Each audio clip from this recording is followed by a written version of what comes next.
स्वराज्याचे गुप्तहेर शिवनेत्र बहिर्जी नाईक यांच्या संपूर्ण कार्याचा वेध घेणारा व्हिडिओ फक्त आणि फक्त आपल्याच चॅनेलवर. नावाड्याचा गुप्तहेर झाला. 2 वर्षानंतर नेहमीप्रमाणे भिक्षा मागण्यासाठी दौलतराव निघाला होता. त्याच्या कमरेला निळी लुंगी आणि अंगात हिरव्या रंगाचा ढिला कुर्ता होता. डोक्यावर हिरवा फेटा होता. एका हातात मोरपिसांचा गुच्छा आणि दुसऱ्या हातात मातीच्या भांड्यात धुनी पेटवली होती. डोळ्यात सुरमा होता. दाढी गळ्याला भिडली होती. मिशांचा पसारा मात्र कमी होता.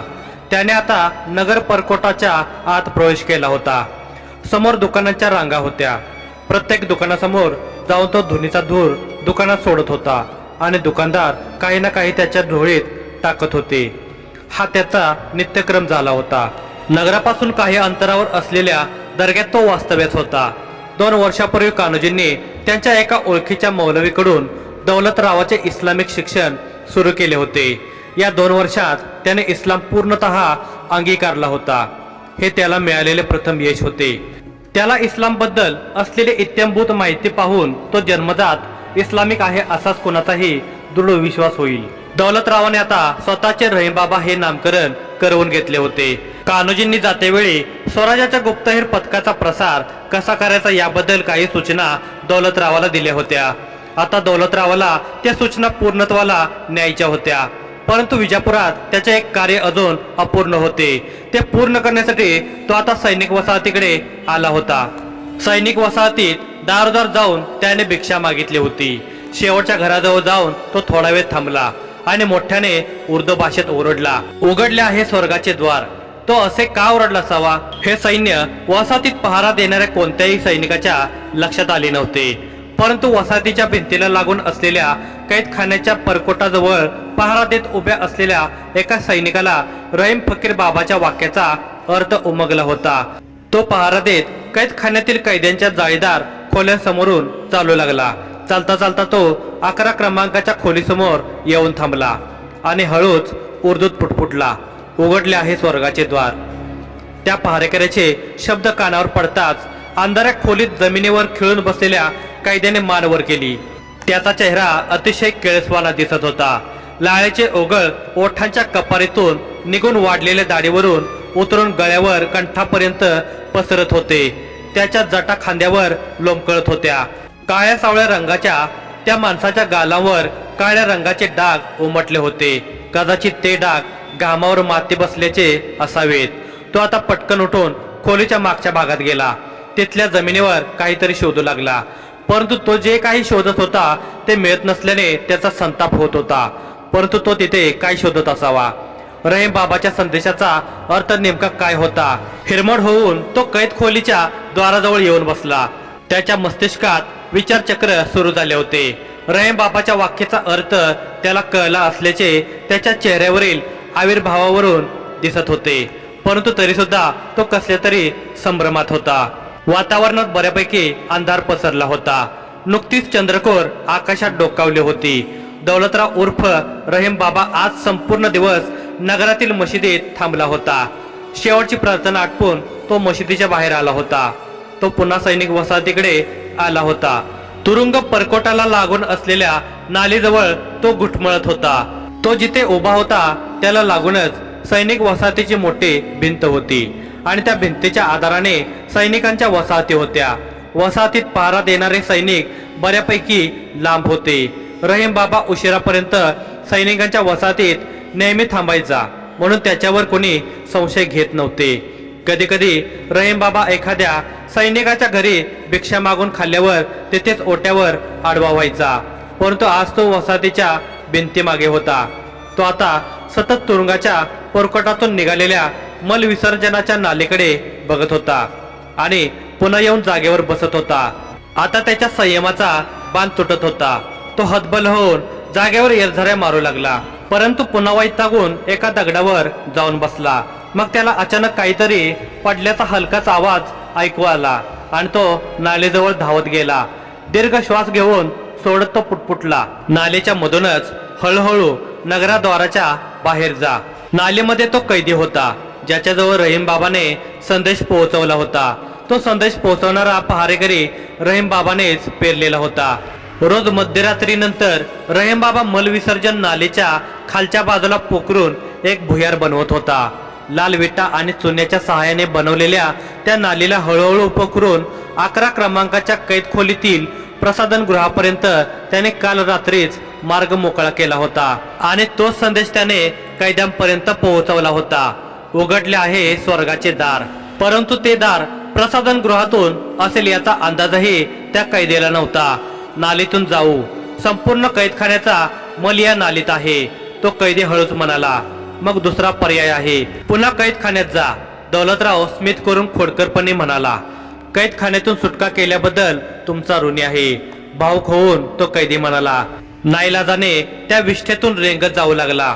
दौलतराव सुद्धा तिथून निघाला आणि शांतपणे ईश्वराचे उर्दू भाषेत नामस्मरण करत मुख्य प्रवेशद्वाराजवळ पोहोचला. प्रवेशद्वार प्रातःकाळाशिवाय उघडणार नाही हे त्याला ठाऊक होते, म्हणून तो तिथेच एका झाडाखाली आडवा झाला. हा कैदी दौलतरावासाठी विशेष होता, म्हणून त्याला सोडवण्यासाठी कान्होजींच्या मदतीने कारागृहात एक पहारेकरी पेरला होता.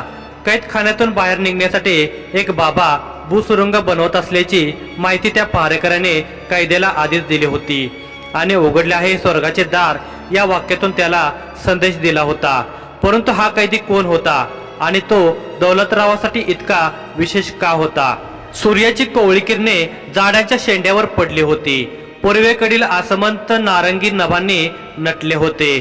छोट्याशा टेकडीवरील दर्ग्याच्या पायऱ्या उतरून रहीम बाबा रस्त्याला लागला होता. पहाटे उजडण्याआधीच नगरद्वार उघडताच तो दर्ग्यात पोहोचला होता. आता विजापुरातील त्याचे कार्य संपले होते. त्याचे इस्लामिक प्रशिक्षण पूर्ण झाले होते. भविष्यात हेरगिरी करताना हे प्रशिक्षण वज्रासारखे त्याची रक्षा करणार होते. आता पुढील कार्य त्याला सह्याद्रीत राहूनच करायचे होते. त्याच्यासारख्या निडर आणि कुशाग्र बुद्धिमत्तेचे धनी असलेले युवक हेरून त्यांना प्रशिक्षित करायचे होते. हेर खात्याची मुळं प्रत्येक बादशाहीत त्याला पेरायची होती. परंतु त्याआधी दौलतरावाला त्याच्या ईश्वराला शोभा राजांना भेटायचे होते. 2 वर्षे शिवबापासून लांब राहणे त्याला पीडादायक होते, परंतु याची त्याला आता सवय करून घ्यायची होती. दरबारात राहून कार्य करणे ही त्याची जबाबदारी नव्हती. त्याचे आयुष्य यापुढे शत्रूच्या गोटातच जाणार होते. तो झपाझप पावले उतरत पुण्याकडे निघाला होता. तेव्हा त्याला रस्त्याच्या बाजूला ओढ्याचे पाणी पिण्यासाठी थांबलेला एक विजापुरी स्वार दिसला. त्याने घोड्याला चिंचेच्या झाडाखाली बांधले होते. घोड्याला पाहून दौलतराव उर्फ रहीम बाबा क्षणभर थांबला. तो शुभ्र घोडा ओढ्याकाठच्या लुसलुशीत गवतावर मनसोक्तपणे ताव मारत होता. रहीम बाबा त्या घोड्याजवळ पोहोचला. रहीम बाबाने आता घोड्याला मायेने गोंधळायला सुरुवात केली. त्याच्या पाठीवरून तोंडावरून तो हात फिरवत होता. घोडा सुद्धा रहीम बाबाच्या प्रेमाचा स्वीकार करत होता. रहीम बाबाने हळूच नजर घोड्याच्या पाठीवर वळवली. त्या घोड्यावर तो शिवबांना पाहत होता. शिवबाराजे, 2 वर्ष उलटून गेलीत, तुमचे दर्शन लाभलं नाही. मला तुम्हाला पाहायचं आहे. तुम्ही दिलेली जबाबदारी मी पार पाडली आहे. आपल्या महान स्वराज्यासाठी जे नियोजित केलं होतं ते कार्य आटोपलं आहे. ठरल्याप्रमाणे मी तुम्हाला भेटण्यासाठी येत आहे. मनोमन रहीम बाबा बोलत होता. इतक्यात तो स्वार आला. काय झालं? घोड्याकडे इतकं टक लावून का पाहत आहात? स्वाराने उर्दूवाणीत विचारले. त्याच्या बोलण्याने रहीम बाबांची तंद्री भंग झाली.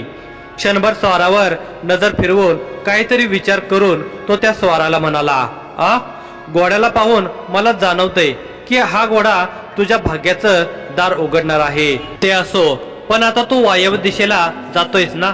रहीम बाबाने अंदाजे शब्द फेकला होता, परंतु स्वार पुरता गोंधळला होता. अगदी बरोबर बाबा, तुम्हाला कसं कळलं मी वायव्य दिशेला जातोय आणि घोडा कसा माझं भाग्य बदलणार हे सुद्धा माझ्या आकलनाच्या बाहेर आहे. असो, मला उशीर होत आहे. स्वाराने घाईघाईत घोड्यावर मान टाकली. रहीम बाबाने त्या रक्षकाला नीट निरखून पाहिले होते. तो सैन्यातला रक्षक नव्हता. एका काठीला लपटलेले कागद त्याच्या कमरेवरच्या शेल्यात खोचलेले होते. त्यावरून तो एक संदेशवाहक असावा हे रहीम बाबाने आधीच जाणले होते. तुला मोठे धन प्राप्त होणार आहे. रहीम बाबा स्वाराच्या कपाळाकडे पाहत पुटपुटला. रहीम बाबाचे शब्द ऐकून त्या संदेशवाहकाने घोड्याचा लगाम खेचला. कपाळावर आठ्या उमटवत त्याने विचारले, काय म्हणाला बाबा? जे मला दिसलं ते बोललो. मी फकीर आहे, खोटं बोलणार नाही. तुझं भाग्य बदलणार आहे. पण कधी बाबा? स्वाराला रहीम बाबाचे बोलणे आता खरे वाटू लागले होते. लवकरच, पण त्यासाठी तुला अजून थोडं पुण्य मिळवावं लागणार आहे, रहीम बाबा म्हणाला. म्हणजे नेमकं काय करावं लागेल? स्वाराने विचारले. 2 गावांना जेवण घालावं लागेल, रहीम बाबा म्हणाला. बाबा, इतकं वैभव माझ्याकडे नाही, स्वार उर्दूमध्ये बोलत होता. आणखी एक दुसरा मार्ग आहे. रहीम बाबा सुद्धा त्या स्वाराशी उर्दू भाषेत बोलत होता. काय? वृद्ध लोकांची आणि फकीरांची सेवा करावी लागेल 8 दिवस. यासाठी इतका वेळ नाही बाबा. मी संदेशवाहक आहे. तुझं कर्तव्य करत असताना तू वृद्धांची सेवा करू शकतो. हे कसं शक्य आहे? शक्य आहे.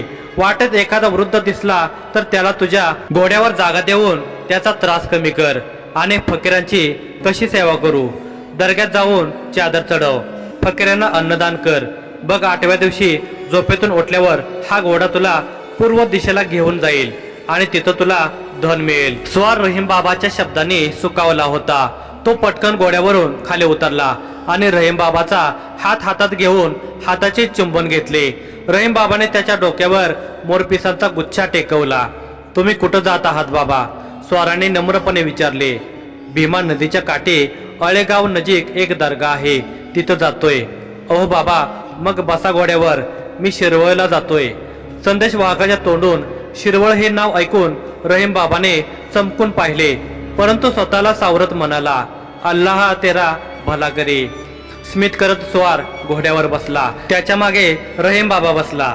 स्वाराने घोड्याला टाच मारली आणि ते वायव्य दिशेने निघाले. रहीम बाबा आता विचारत होता, शिरवळला आदिलशहाकडून काय संदेश पोहोचवला जाणार होता हे त्याला जाणून घ्यायचे होते. कारण काही दिवसापूर्वी सैनिक वसाहतीत भिक्षा मागायला गेला असताना 2 सैनिकात शिरवळकडे मोठे सैन्य कूच करणार असल्याची धुसफूस त्याने ऐकली होती. संदेशवाहक इतक्या तातडीने निघाला आहे म्हणजे नक्की काहीतरी मोठी राजकीय हालचाल असणार हे दौलतरावाने उर्फ रहीम बाबाने ओळखले होते. तो स्वाराकडून त्याबद्दल माहिती काढून घेण्यासाठी बोलू लागला. तुझं नाव काय आहे? शहाबाज. शहाबाज, तिथं कुणी हिंदू वतनदार आहे म्हणून? शिवाजी. हो कदाचित. त्याची काळजी करू नका, फक्त काही दिवस, मग पुणे आदिलशहाच्या ताब्यात राहील. ते कसं? तो शिवाजी त्याच्या पित्याच्या जहागिरी देईल का आदिलशहाला? का नाही देणार बाबा? त्याला द्यावे लागेल, कारण शिवाजीच्या पित्याचा परम मित्र रणदुल्ला खान यांचा मृत्यू झाला आहे. त्यामुळं शहाजीचं आदिलशाहीत वजन कमी झालंय. या परिस्थितीचा पूर्णपणे फायदा घेत बाजी घोरपडे पुण्यावर आक्रमण करणार आहेत. मग तुम्ही मनसोक्त पुण्यात जाऊ शकाल. जोपर्यंत आदिलशाही आहे तोपर्यंत फिकीर करायची गरज नाही बाबा. स्वार अगदी मनमोकळेपणे बोलून गेला होता. परंतु दौलतरावाची नजर आता स्थिर झाली होती. पुण्यावर मोठे संकट उद्भवणार होते. शोभा राजांना ही खबर लवकरात लवकर देणे आवश्यक होते. रात्री उशिरापर्यंत दौलतराव उर्फ रहीम बाबा भीमा नदीच्या काठापर्यंत पोहोचला होता. आदिलशाहीचा संदेशवाहक त्याच्या कर्तव्यासाठी नदी पार करून शिरवळकडे निघाला होता. दौलतरावाने विजापूरहून येताना राजांसाठी महत्वाची बातमी आणली होती, परंतु इतक्यात त्याला राजापर्यंत ही बातमी पोहोचवता येणार नव्हती. म्हणून आजची रात्र कान्होजीच्या मित्राच्या त्या ओसाड झोपडीत विश्राम करायचे त्याने ठरवले होते. दौलतरावाने नदीच्या पाण्याने प्रवासाचा क्षीण उतरवला आणि तो त्या झोपडीकडे निघाला. पारिजातकाच्या त्या सुगंधाने त्याला कान्होजींनी सांगितलेली ती घटना आठवली आणि त्याने झाडाच्या खोडाजवळ असलेल्या थडग्याकडे पाहिले. आता त्याच्या डोळ्यात अश्रू नव्हते. नावाड्याच्या परिवारासोबत घडलेल्या त्या क्रूर प्रसंगाबद्दल दौलतरावाच्या मनात पीडा शिल्लक राहिली नव्हती. त्याने हळू स्मित केले आणि पुटपुटला, तुमच्या आत्म्याला ईश्वर शांती देवो. इतक्यात त्याला झोपडीतून आवाज आला. कोण आहे बाहेर? दौलतरावाने पुन्हा स्मित केले आणि झोपडीत प्रवेश करता करता म्हणाला, ज्यानं तुम्हाला विजापूरच्या कारागृहातून बाहेर काढलं. दौलतराव झोपडीत प्रवेशले होते. त्यांच्या समोर तो कैदी होता. आता त्याच्या अंगावर जुने परंतु स्वच्छ कपडे होते. त्याच्या जटा वाढलेल्याच होत्या परंतु नीट बांधल्या होत्या. चेहरा काळासावळा होता परंतु चेहऱ्यावर कोणतेही डाग नव्हते. त्याने झोपडीत मातीच्या छोट्या भिंतीवर ठेवलेल्या दिव्यातील वाट बोटाने वाढवली आणि झोपडीचा अंतर्भाग आणखी प्रकाशमय झाला. तो कैदी पटकन पुढे येऊन दौलतरावाच्या चरणावर नतमस्तक झाला आणि अश्रू भरल्या नेत्रांनी बोलू लागला, मी तुमचे उपकार आयुष्यात कधीही विसरणार नाही. तुम्ही माझे प्राण वाचवलेत. तुम्ही फकीर नाही, साक्षात देव आहात. दौलतरावाने त्याचे खांदे पकडून त्याला उठवले, खाटेवर बसायला सांगितले आणि बोलू लागला, खरं तर तुम्हाला तुरुंगातून बाहेर मी नाही काढलं, मग शहाजी पुत्र शिवाजी राजानं. काय? होय, तो कैदी म्हणजे कान्होजींचा मित्र नावाडे होता. त्याने हात जोडून शिवाजी राजांसाठी देवाकडे मनोमन प्रार्थना केली आणि म्हणाला, तुम्ही माझी शिवाजी राजांशी भेट घालवून द्याल. शिवाजीराजे पुण्याचे वतनदार असले तरी ते त्यांना भेटायला येणाऱ्या प्रत्येकाला नक्की भेटतात. त्यांना भेटायला तुम्हाला कुणाच्या मदतीची गरज नाही. मावळातल्या जनहृदयात वास करणाऱ्या शिवाजीराजांची संपूर्ण भारतवर्षाला गरज आहे. अलौकिक विचारशक्ती आहे त्यांची. सगळ्यात महत्त्वाचं म्हणजे प्रजेप्रती असलेलं त्यांचं प्रेम. त्यांनी माझ्यासारख्या एका छोट्या नावाड्याला तुरुंगातून बाहेर काढलं. खरंच खूप महान आहेत राजे. पण आधी तर तुम्ही म्हणालात की तुम्ही मला तुरुंगातून बाहेर काढलं आहे आणि आता बोलताय शिवाजी राजांनी. नेमकं काय आहे? नावाड्याचे वाक्य पूर्ण होण्याआधीच दौलतराव म्हणाला, मी त्यांचा सेवक. मी तुमची मदत केली म्हणजे त्यांनीच तुमची मदत केली. आणि हो, तुम्हाला तुरुंगातून बाहेर काढावं असं मला वाटलं, कारण तुम्ही विजापूरच्या दरबारात जे केलं ते कुणी सामान्य माणूस व्यक्त करू शकत नाही. तुम्ही स्वराज्याच्या कार्यात महत्त्वाचं योगदान देऊ शकता. म्हणजे तुम्ही शिवबांसाठी कार्य करावं असं मला मनापासून वाटतं. दौलतराव थेट मुद्द्यावर आला. काय?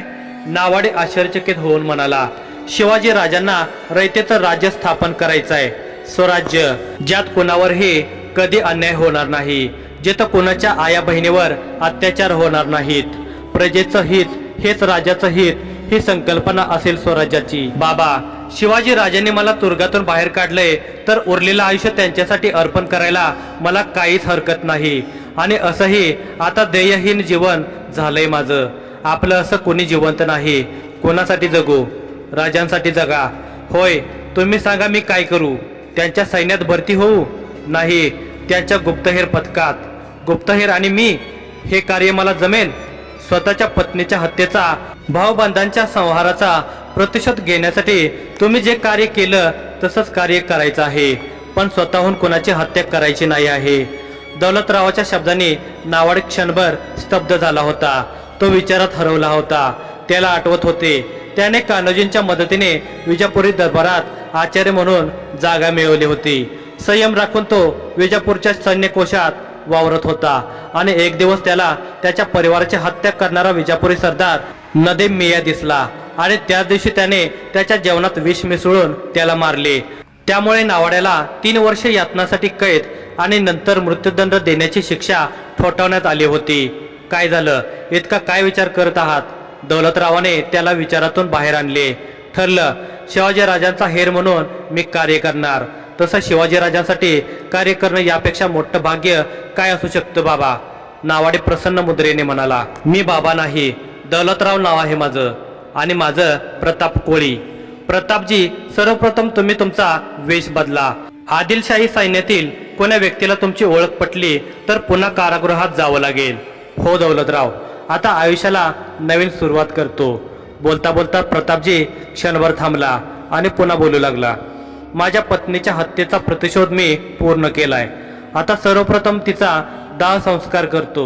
मी तिला वचन दिलं होतं, जोपर्यंत मी तिची हत्या करणाऱ्या सरदाराचा वध करत नाही तोपर्यंत तिला या जगातून जाऊ देणार नाही. तो सरदार तावडीत सापडावा म्हणून मी पुन्हा नदीत नाव चालवत होतो, या आशेनं की एक ना एक दिवस तो सरदार नदी पार करेल आणि मी त्याचा वध करेन. तेव्हा कान्होजींनी माझी मदत केली आणि योग्य ठिकाणी पोहोचवलं. मला सुद्धा कान्होजी माझे गुरुदेव आहेत. त्यांनी मला त्यांच्या अनुभवातल्या बऱ्याच गोष्टी शिकवल्या आहेत. काही मौल्यवान सल्लेही दिले आहेत.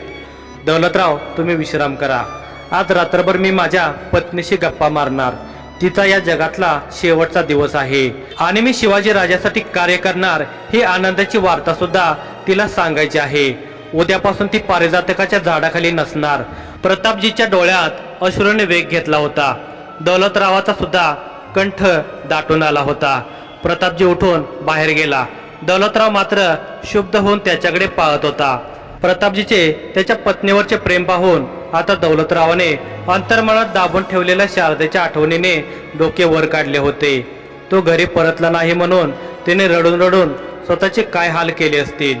तिच्या नेत्रांना 2 वर्षात झोप लागलीच नसणार. आतापर्यंत तिने त्यांच्या बाळाला जन्म दिला असेल. त्याचे बाळ कसे दिसत असेल. अशा वैचारिक वादळाने दौलतराव व्याकुळ झाला होता.